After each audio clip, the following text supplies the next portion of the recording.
The intellectual dark web was first named by the mathematician and physicist Eric Weinstein on Sam Harris's Waking Up podcast in January 2018. It attempted to join together an unlikely group of intellectuals and alternative media personalities, all the way from psychologist Jordan Peterson to podcaster and martial arts commentator Joe Rogan, figures from across the political spectrum, but all supposedly united by their willingness to have open and difficult conversations.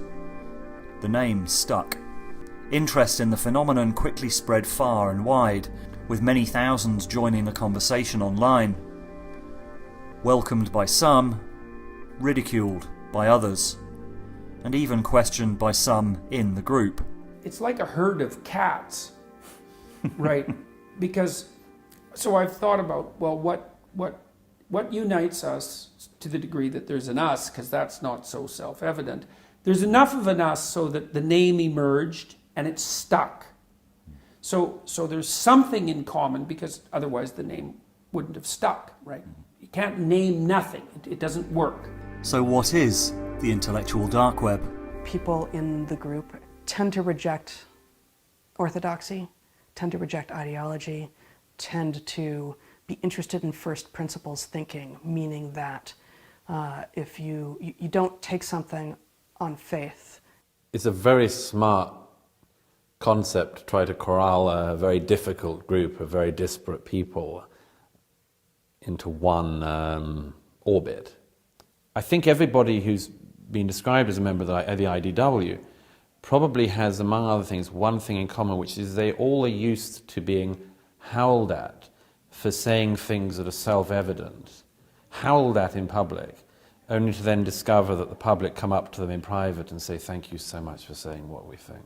I would say it is actually the manifestation of the process of thinking that's more important than the conclusions that are generated. You need a group of people who are willing to say, hey, you made a better point, I've changed my mind, and I've learned something that I didn't think about. And that kind of integrity in a conversation is what characterizes a lot of the internal IDW discussion to me. It's that people agree not on their positions, they may not even agree as to what the facts are, but they usually agree as to what constitutes a conversation. The intellectual dark web seemed like something Eric Weinstein came up with on the spur of the moment, but it wasn't. It had been years in the making. Part of me wants to work quietly, and part of me realizes that we have to work in some public-facing capacity. And I personally have found it much more comfortable to have a private life, to not have everything that I'm thinking broadcast to a large audience. But I think we've run out of time, and so I think some of us are somewhat reluctantly choosing to make a different call now. I think that with the current administration in the White House, you're seeing a real discontinuity with the past, and it wasn't the discontinuity that I was hoping for. We had to break with the past, and I think that the way in which we are now breaking with the past is so destructive. Nobody knows what to believe, nobody quite knows what's true, nobody knows where to turn.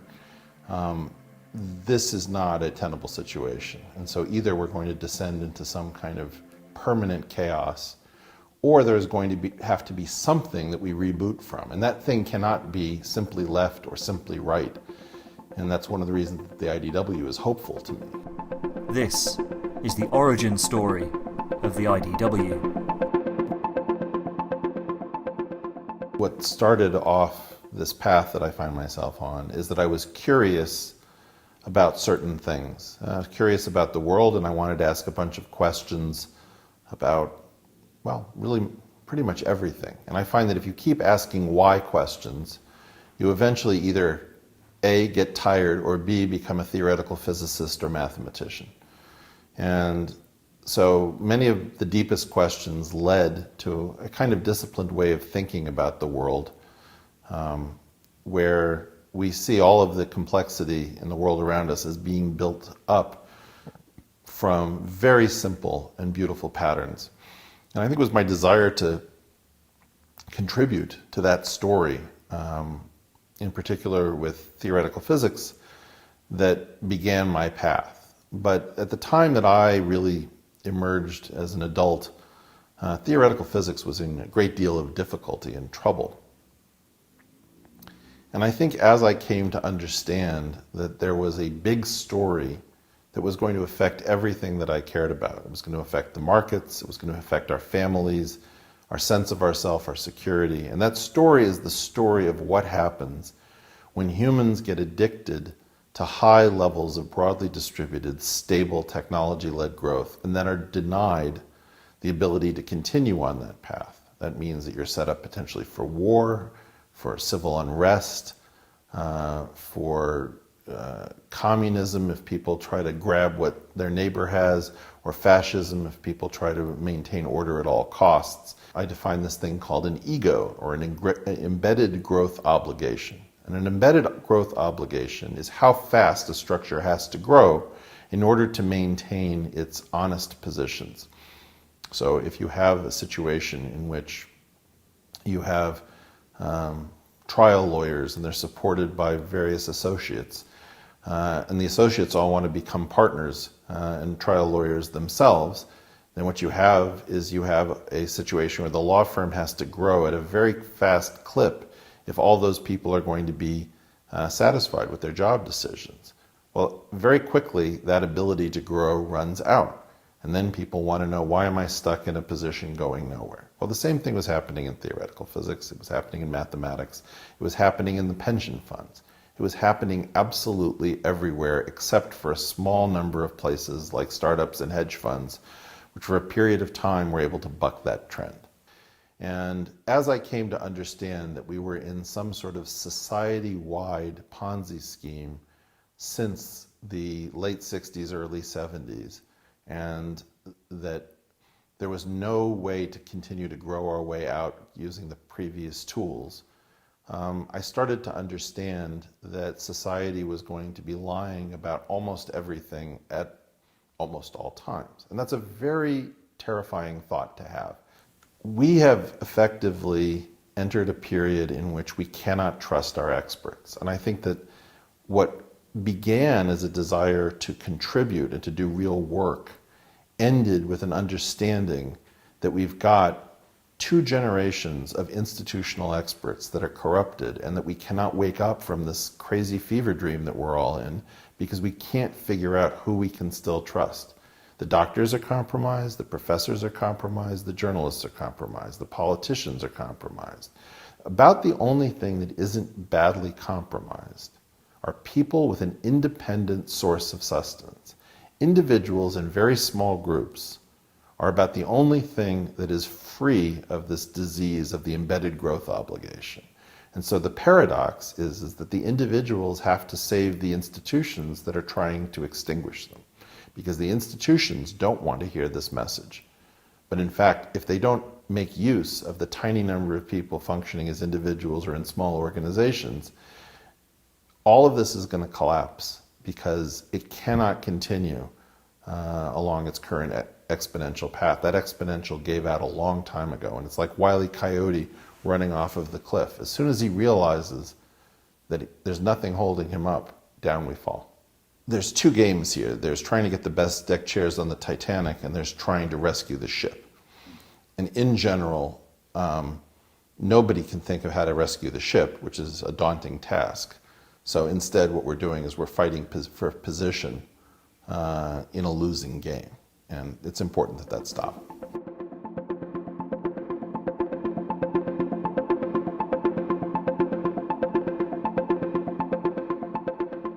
You've talked about this phrase, the war on excellence. Mm-hmm. That sounds like a very counterintuitive or a very odd thing to be declaring war on. Well, yeah. So it has to do with excellence in and of itself isn't the problem. The problem is that we don't realize that excellence is a modality that is expensive. When we pursue excellence, we usually pursue some activity that has very low variance. An excellent sprinter is going to be somebody whose times are usually very tight around their personal best. Well, those low variance behaviors are at the cost of high variance behaviors. And most of what I think actually ends up moving the dial in human history is high variance human activity. So what is it that allows somebody who's as unreliable as Jim Watson of double helix fame to repeatedly deliver outstanding discoveries? So you have a guy who you can't take to any party, and on the other hand, a giant chunk of modern molecular biology is due to him, and cellular biology. So you have very high variance individuals who are maddening, they're difficult, they're unpleasant, they're time consuming, but they're able to play the far right tail of the distribution and bring us unbelievable wonders. So a famous example for me is Bill Shockley, who was a eugenicist and kind of a bit of a nutcase with respect to certain ideas to many. On the other hand, you know, he was one of the prime reasons that we got the semiconductor and built an industry around it. And if you think about all of the things that are done with transistors, you know, a lot of them go back to Bill Shockley. Okay, well, are we willing to give up our semiconductors in order to protest Shockley's excesses in the field of eugenics? I, in general, am not. I'm willing to tolerate a lot of eccentricity and difficult behavior and unpleasant people. And I think it's absolutely imperative that we realize that as a society, we are standing on the shoulders not only of giants, but of jerks, of unseemly people, very marginal individuals who have nevertheless contributed much of the genius that undergirds our modern productive society. And I think it's absolutely appalling that we don't even know our own history to know this uncomfortable relationship and how important it is to allow in high variance individuals into a world which now attempts to shut them out by claiming that we need excellence at all costs and highly agreeable people with very small variance. This is a one-way ticket to irrelevancy. Nature provides a lot of very difficult people who are very disagreeable with very high variances, particularly the learning disabled community has very high variances. And I believe that they're not eliminated from the gene pool for a reason.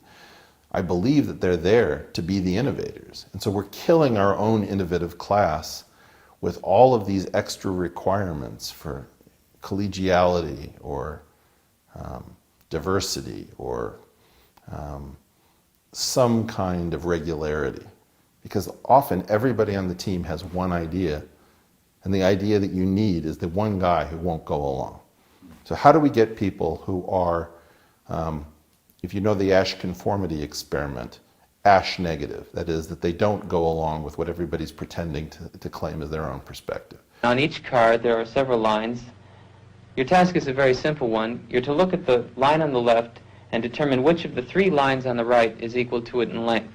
2. 2. 2. 2. The subject denies the evidence of his own eyes and yields to group influence. We also want people who are Milgram negative. If you know the Milgram experiment of Stanley Milgram. If you make an error, however, you'll be punished with an electric shock. So, of course, it is to your advantage that you learn all these word pairs as quickly as possible. You want people who, when asked to push the buzzer to administer an electric shock, tell the experimenter to buzz off, rather than the people who go along with it when they're assured that they will not be held personally responsible. So in part, you have to recognize that heroic behavior comes from a group of people who, in general, are viewed as somewhat unsavory by the mainstream, and that's fine. What makes you so certain that those kind of individuals are not part of the establishment at the moment? Well, first of all, even where they are part of the establishment at the moment, they talk to us in hushed tones, like, oh, you don't know how bad it's gotten. I can't say that anymore. 15 years ago I could say that. Now I could lose my job. Like, you're actually, those people are still there, but they're not free to think. And the penalty for like a single misstep I mean, even imagine that you have a bad thought, you say a bad thing.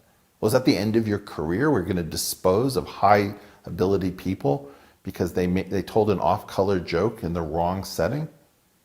Like, that's insane. I don't know how to say it. Like, you could have somebody who might be on the verge of a cure for cancer, and if they told some joke that offended somebody's gender sensibilities, that person could be out of a job.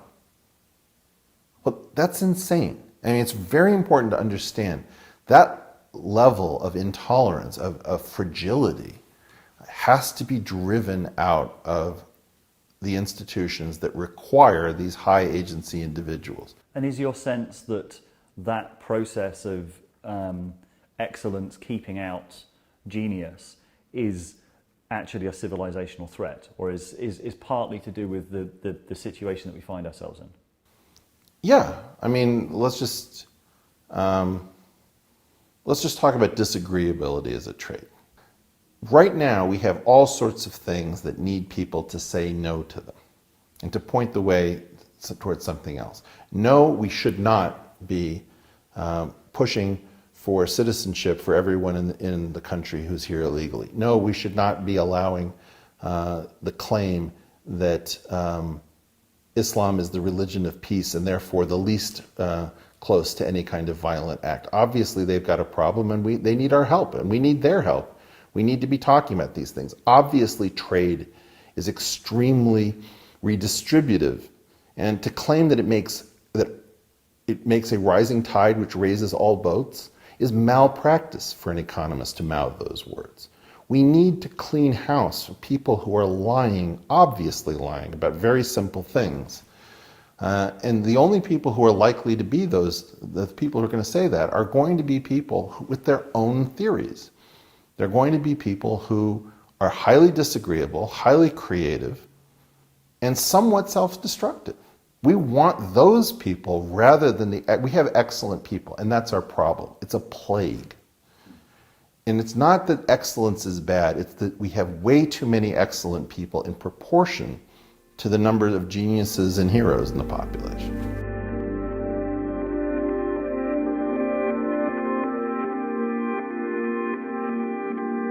Sewell Wright, who's an evolutionary biologist, had a beautiful analogy of this called a fitness landscape. And his perspective was when you're doing things mostly right, you can figure out how to do them a little bit better by figuring out what gets you a slightly better outcome with small variations.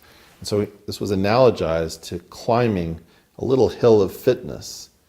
But if you imagine that fundamentally you're pretty close to the top, and the really high fitness peak is across a valley that you have to go down to go up, what does that feel like in terms of an innovator? How does an innovator experience it? Well, you might see yourself maxing out your credit cards. You might see your relationship in tatters. You might see that you've overpromised and underdelivered and you've got only 2 weeks to come up with a solution and you've got nothing. The kinds of people who are willing to take on those sorts of assignments are going to be very frightening to the general population. And great, that's wonderful. We have to make sure that those people have a home in science, in startups, in journalism, in sense-making, in anything innovative, so that fundamentally you don't get these levels of consensus around total nonsense that keep cropping up inside of the institutional framework.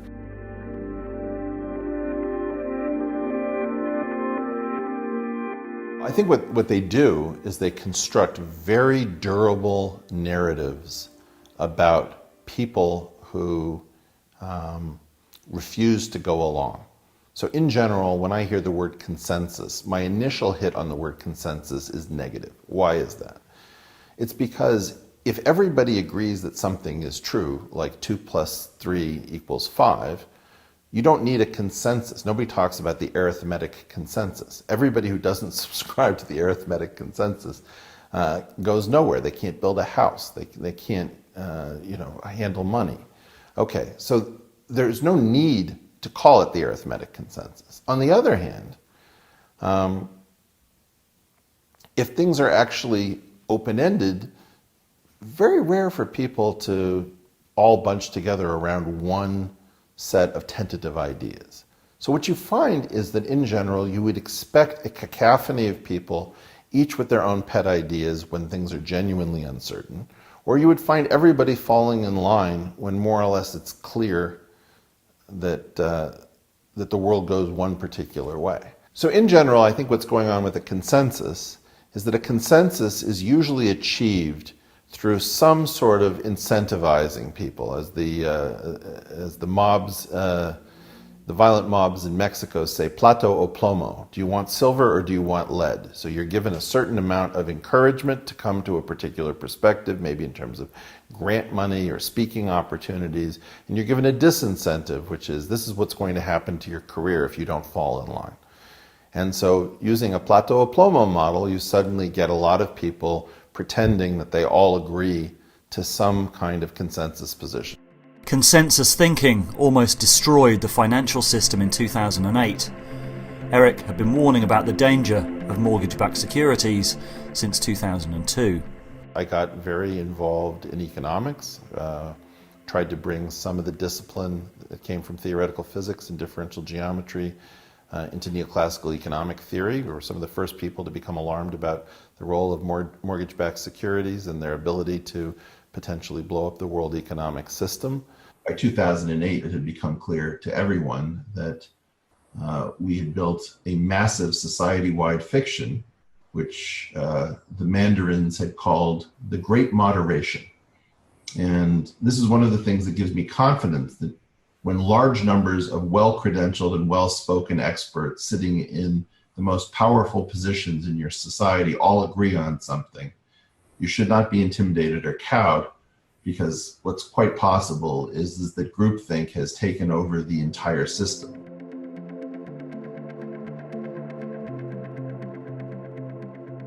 And after 2009, when we held a conference at the Perimeter Institute, where we tried to bring in people from outside the financial community to look at the financial crisis. Welcome to the Economic Manhattan Project. I got a very good view of why and how the individual expert communities resist visitors from other fields, because the visitors from other fields don't have any allegiances. And the people who are in that particular field have built up to very defensive positions. So I got a chance to see, well, what happens when you bring mathematicians, computer scientists, theoretical physicists, corporate executives to look at the financial crisis. The guys who are actually doing finance get very freaked out and they circle the wagons. People sense that there's something about the incentive structures that makes the conclusions untrustworthy, even when the conclusions are right. And sometimes the conclusions of the consensus are right. That's not the issue. I think climate is a situation which my guess is that the climate consensus is probably correct in some sense. But many of us are very disturbed by our ability to see incentives pushing people to hold certain conclusions. So I think that structure is enforced by taking anyone who's outside of the consensus and attaching concepts to their name. So one of the experiments I tried was controversial Professor Paul Krugman versus controversial Professor Jordan Peterson. Paul Krugman has been a controversial professor for decades, but there wasn't a single hit on all of Google for the phrase controversial Professor Paul Krugman, because this is one of the tricks inside of what I've called the gated institutional narrative, or the GIN. So in the GIN, the way it works is that you have these set phrases. Could be, controversial strongman Bashar al-Assad. Okay, well, what is that telling us? It's the news media opining that we should be picking a side and that he should be on the opposite side. So when you have a situation where the news media wants to promote somebody like Paul Krugman, they don't call him controversial Professor Paul Krugman.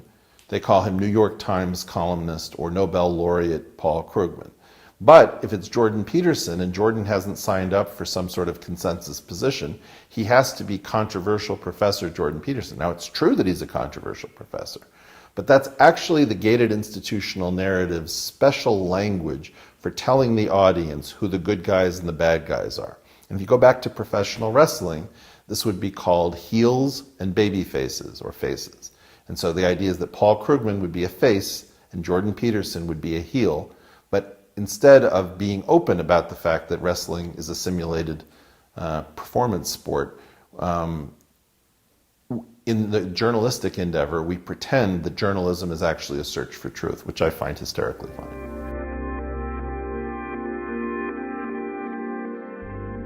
And you've described this as kayfabe in the past. So Right. Can you explain what that is to people who've maybe not heard that term? Sure. I think one of the problems is that we don't have good language for dealing with multi-layered deception. And the two places that I thought had pretty good language were the intelligence community and professional wrestling. So professional wrestling was the easier, it's hard to get spooks to give up their secrets. So what I did is I started to look into professional wrestling and what are all of the terms that they have to maintain to keep track what the actual storylines are, what the simulated storyline.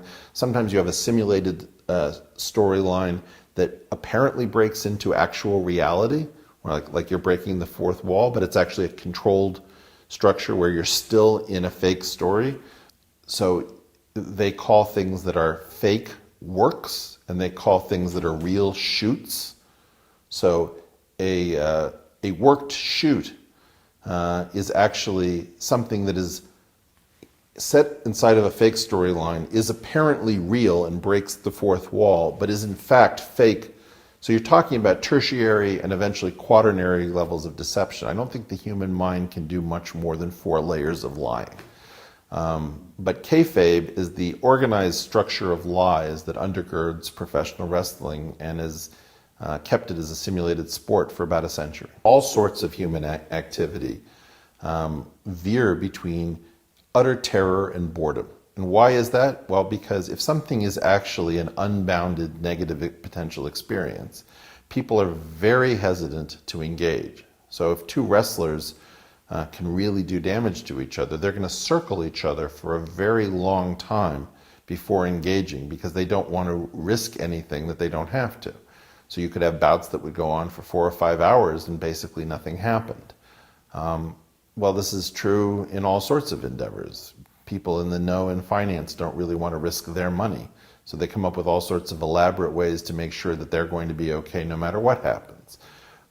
In politics, the same is true. Nobody wants to simply find that they're out of a job because they lost an election. So there's an elaborate revolving door between politically related occupations like punditry or lobbying and actually being a representative. So you have all sorts of fakery that is intended rather to make stable careers for the participants and to present an engaging and regular product for those in the audience. And so I believe that in some sense what you're seeing is what I call K-fabrication, where real activities that are dangerous and or boring tend to get sanitized by the participants so that they can present an as-if product to those outside of the structure and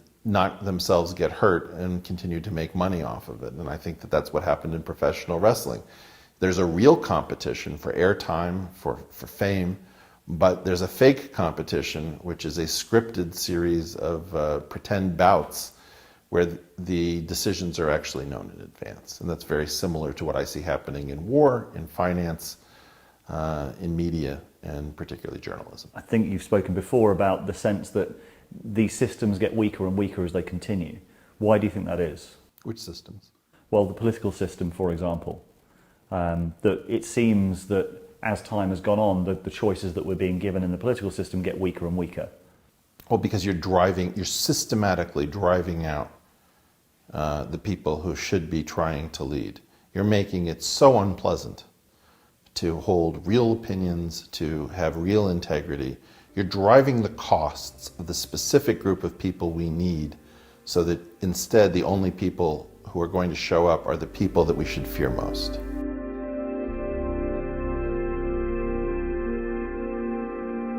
There was the New York Times article that came out and kind of named the IDW. Is there a kind of paradox in that it's no longer dark? Well, it was never dark, and that was a large part of the joke.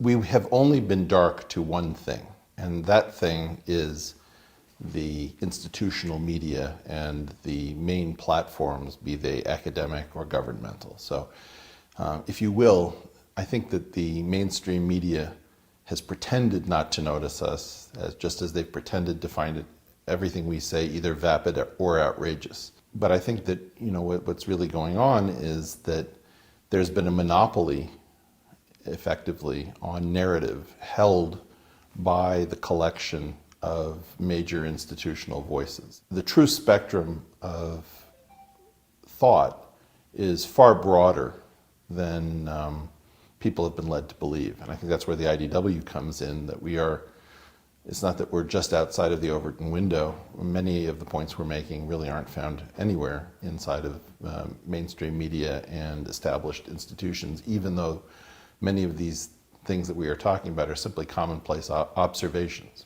Did you have any doubts about that New York Times article? I mean, I had an infinite number of doubts about the New York Times article. Part of me wants to work quietly, and part of me realizes that we have to work in some public-facing capacity. And I personally have found it much more comfortable to have a private life, to not have everything that I'm thinking broadcast to a large audience. But I think we've run out of time, and so I think some of us are somewhat reluctantly choosing to make a different call now. So you're talking about a different way of thinking, people who have a different way of thinking. Is that what characterizes the members of the IDW? It's hard to say. I mean, I would say that everybody in the IDW is fairly disagreeable in the sense of the Big Five personality inventory. So can you hold a position when you're the only person in a room that believes that thing? Like if it's you versus 100 people. I would say almost everybody in the core of the IDW is capable of holding a position where everyone is against you. And I think that trait is extremely rare. Do you see the IDW as primarily a political project? No, I don't. I see it primarily as a precursor to anything decent. It's what has to succeed for us to have a political conversation. I don't think we're having a political conversation, either internationally or nationally. I think we have people who are talking about nonsense positions. We just went back to the immigration position. There are only two positions I'm convinced aren't political. One is open borders, which is never going to happen, and the other one is closed borders, which is never going to happen.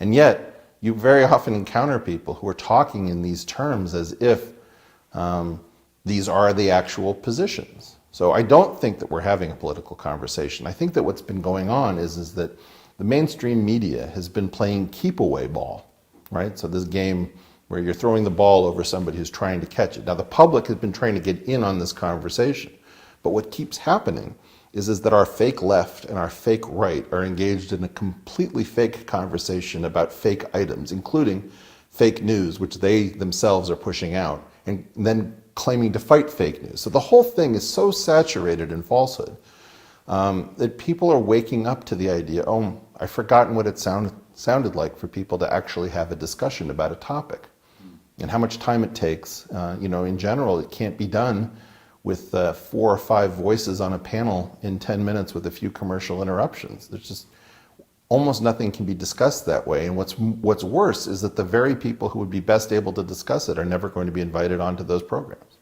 In a way, the people in the IDW have been selected for. Like a lot of them have had quite high-profile encounters. You look at Sam Harris with Ben Affleck, or you look at Brett Weinstein, and there's a sense that they've in some way had to live out their ideas. There's a sense of bravery that they've had to stick up for themselves. Jordan Peterson and C16. I mean, you can list a lot of times where, as you say, they had to be that one person who was thinking a certain thing. I mean, I think I made the point, probably on the Rubin Report, that what's going on is that when you ask any large collection of people to salute a nonsensical flag and pledge allegiance to it, And more or less everyone makes the calculation, I guess if this is going to get me through my day, I'll salute any flag.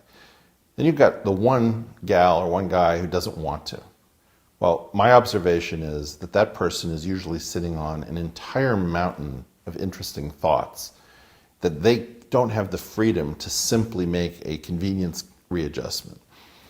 And so from that perspective, yeah, in general, if you ask 1,000 people to salute a flag that makes no sense and tell them that they'll be incentivized, you'll get a $1,000 check at the end, or you won't lose your job, and somebody stands up and says, no way, I'm getting out of here, do what you want.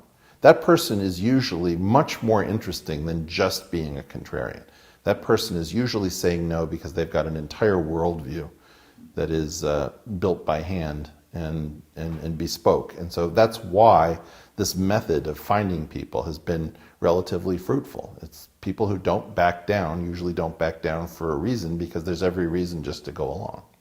It seems that the phenomena of the IDW is part of this great intellectual awakening. I mean, you're seeing people being really hungry for long-form content on YouTube, 3-hour conversations. People are clearly hungry for a lot more intellectual stimulation. I don't actually agree with this. I mean, this is an idea that I think Jordan has slightly wrong. So for a while I've been making the point that there was a change between writing for television was sort of the lowest form of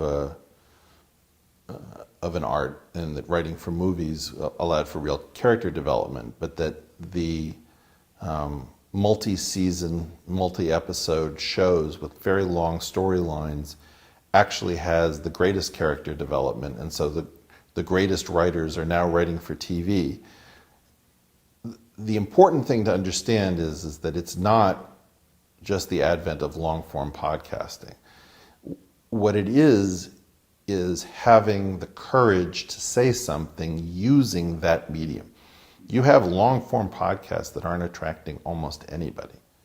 And the only reason that the IDW is behaving in a different fashion is that it's marrying the content that brave people are starved for with the change in technology. And so in general, most things don't work in a 3-hour format. What works in a 3-hour format is when you're living through what I'm calling left Carthyism, where the modern left, which is my side of the aisle, has gone so completely insane that people are starved for normal conversation as if it was samizdat in the former Soviet Union. And so you have an underground network, if you will, that is supplying that need for reality. And the only reason we're underground is because the mainstream is pretending, for the most part, not to notice that this phenomenon is existing, which is fascinating. And you've described this as a civil war within the left. Could you explain what you mean by that? Sure. The left that I relate to is the left that realizes that the past cannot supply the answers and that we have to actually progress because we can't stay here. It is not the left that believes we can wish ourselves into a beautiful future by pretending that the world is different than it actually is. So I think that the key thing that is an agreement between these two groups is that we have to get to some sort of better place, and that is the progressive in progressivism. Where we are deeply divided, and again, these are the divisions that is much worse than between left and right. How these absolutely imbecilic figures believe that you can just wish yourself into paradise, that you don't have to worry about markets, that you can just say, free good things for everybody. Well, it just doesn't make a whit of sense. Or, you're going to wish human beings to be both simultaneously non-diverse so that you can argue that any difference in pro rata shares of a group in any occupation is evidence of oppression. And then you're going to turn around and argue that people are actually incredibly different because we're going to get a huge benefit from diversity.